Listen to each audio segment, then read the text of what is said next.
Thank you, Chair.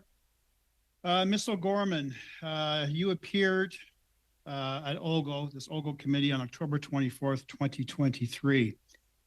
You informed this committee before your appearance at that meeting, you visited the PCO at 80 Wellington at 2 p.m. You then attended the OGO committee at 3:30 p.m. and the next morning visited 80 Wellington again, the PCO's office. This is all pursuant to your calendar. Did you meet with PMO officials? No. Did you meet with PCO officials?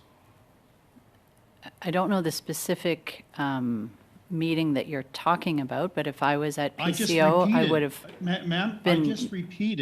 I just repeated the meetings that you attended. October 24th, 1 hour before your committee appearance, and the following your committee appearance on the 25th. So I'll ask again, did you meet with PMO officials on both of those dates? I would have to review my calendar.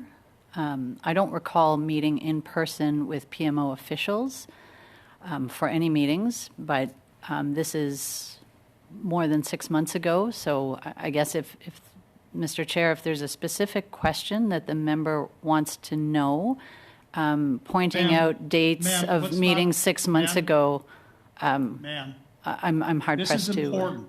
This is an important question, and we want an answer to it. Who at the PMO and the PCO office did you meet with before and after your appearance at the OGO committee? I would have to review my calendar. I don't have it in front of me. And you'll provide this committee with all of those names in the PMO office that you met with and the PCO office you met with. So, Mr. Chair, the member is stating as a fact that I met with PMO. I have not agreed to any facts, so please let that be clear. I stopped the clock, Mr. Brock. So just there's a request for information. I believe Ms. O'Gorman said she would check her schedule. I just wanted to clarify that. I just want to double check. I don't want to put words in your mouth. So the member has my schedule. So if the people aren't listed, I can see if I can go in and find that, but I will take that back. Thank you very much. Mr. Brock, you have 2 minutes, 50 seconds. Back to you. Ms. O'Gorman, did you talk about the ArriveCAN issue? As I said, I don't recall those meetings. I don't have the information in front of me. I have spoken to PCO. I'll stop you right there.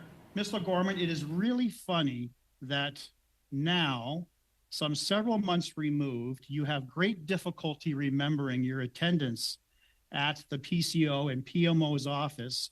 Yet when the question was put to you by myself at an earlier appearance, you remembered exactly attending, and you told us at that time that it was a mere coincidence that you were attending before your committee appearance. And I'm now telling you that this is what you had said previously.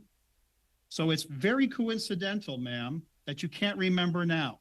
So clearly this was about your appearance at committee, and it was clearly about the ArriveCAN study. Do you dispute that? I do. I absolutely dispute that. Your question was not, did you meet with the Privy Council office or the Prime Minister's office before your appearance to discuss your appearance? Had that been the question, I would have said no. I have never met with PMO with regards to any of my... No, Mr. Chair, may I finish my... May I finish? Mr. Gorman, this is my time. This is my time. I believe there was a statement that was erroneous that I'm fixing. If the question was, did I meet with the Prime Minister's office? Order. I think, Ms. Yip, I'm going to... why don't you, Ms. Yip, a point of order, which I think I'm going to preempt, but go ahead. I see your hand up. You're on mute. Sorry about that. My point of order is the witness should be allowed to answer, and also that 80 Wellington is the PCO, not PMO. Thank you. So I just want to bring a little order. So, Ms. O'Gorman, hold on. I'm going to turn it back to Mr. Brock. This is his time, and in this process with other questioning, if something you feel you haven't been able to answer, another member can certainly turn to you. But unfortunately, all members are on the clock, and they have discretion about how they would like to use that time. I know that can be frustrating, but I just want to clarify that. So, Mr. Brock, you have about a minute and a half. Over to you, please. So, Ms. O'Gorman, you are going to table all the names of all officials at the PMO office and the PCO office that you spoke to before and immediately after your committee meetings on this ArriveCAN study. You are also going to give us details as to what you discussed, because I know there's an email from October of 2022 that the PCO was very interested in the ArriveCAN study. You were CC'd and actually an email directed to you regarding that. So you wanted to provide information to the PCO on the ArriveCAN study. I find it extremely suspicious, and I'm sure Canadians do not believe you, ma'am, when you say that it was merely a coincidence. Before and after your meeting with the PCO, you did not discuss your testimony and you did not discuss the ArriveCAN. So we'll wait for your information to be received.